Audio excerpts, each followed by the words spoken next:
My name is Kendall. I'm 19 years old and I'm addicted to throwing stuff away. Basically, as long as I can remember, I've been throwing away perfectly good content. I'll write a blog, put it on my website, and then I'll never do anything else with it. I know I could get so much more use out of it, but I'm addicted to reinventing the wheel. What can I say? People who want to help me, my business coach, my marketing strategist, they're like, Kendall, you're gonna burn out. This isn't the best use of your time and resources, but I'm gonna do what I'm gonna do, you know? If my business crashes and burns, I guess that's the price I'm willing to pay.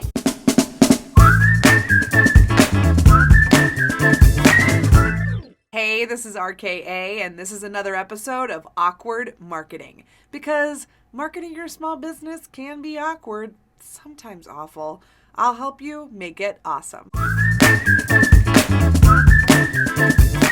Most small businesses I know are sitting on piles of money, and they don't even know it. If you have content that you've created and then forgotten about, only to go and create more and more content that you publish and then forget about, you might as well be throwing money in the trash. Reinventing the wheel with your content isn't just exhausting, it's expensive and silly. Would you wear your favorite shirt, the one that fits you perfectly and always manages to pull in compliments, only once and then throw it in the garbage? No. So why are you doing it with your content? You probably already know that when it comes to content marketing these days, it's about quality, not quantity. So why are so many small business owners creating more and more content before they get all of the juice that they can out of the content they already have? If you're investing the time, energy, and resources to create quality content, you want to make sure that content is reaching as many people as possible, right? As Derek Halpern says, you don't have to create content day in and day out. You just have to work on getting the content you already have in front of more people. Derek is also famous for talking about the 80-20 rule of marketing. You want to spend 20% of your time creating content and 80% of your time promoting it. This is where content repurposing comes in. You want to take one piece of core content and repurpose it in different ways across different platforms. So here are my lucky number 7 ways to take your best content, make it even better while getting it in front of even more people. Number 1. Turn your best blogs into an email nurture sequence and vice versa. Do you have a collection of blog posts that have performed well? Turn these into an evergreen email nurture sequence for new subscribers. You can also do the opposite.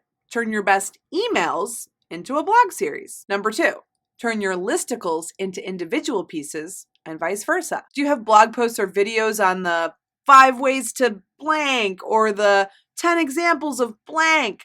You can turn each item in these listicles into a freestanding piece of content where you go more in depth. Or turn it around and take your 5 or 10 best blogs, videos, podcasts, and turn them into a listicle roundup of your best advice or greatest hits. Number 3, turn your best blog posts or interviews into an ebook. Along the same lines as taking a series of your best blogs and turning them into a listicle, you can also package your best content into book form. As your content library grows and you have more and more resources, people are going to want to know where they can go to get your best stuff. Take the guesswork out of it. Make it easy for them in a book. Number 4, make your written content visual. Take your tutorial style content and turn it into an infographic that you can share on Pinterest. Or take the best quotes from your blogs, videos, podcast interviews, and turn them into images that you can share on Facebook or Instagram. You'll be surprised at how a visual representation of written content changes and enhances the message. And bonus, visual content is 40 times more shareable than any other kind of content. Number 5, turn a well-loved blog post into a video.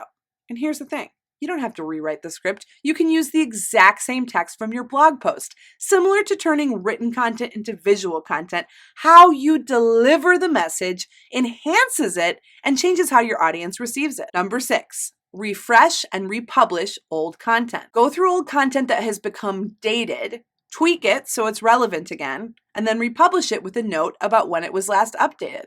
Bonus points if you tweak it to be more SEO friendly. Number 7, repost on social media.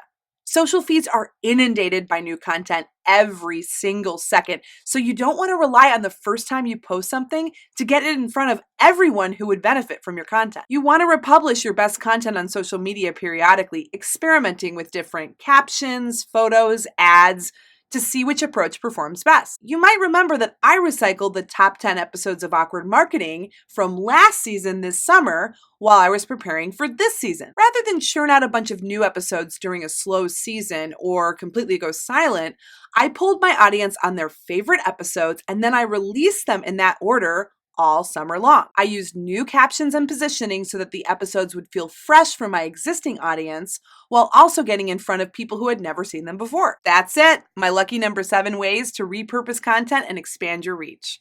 Speaking of lucky number 7, you might be worried about repeating yourself. Quite the opposite.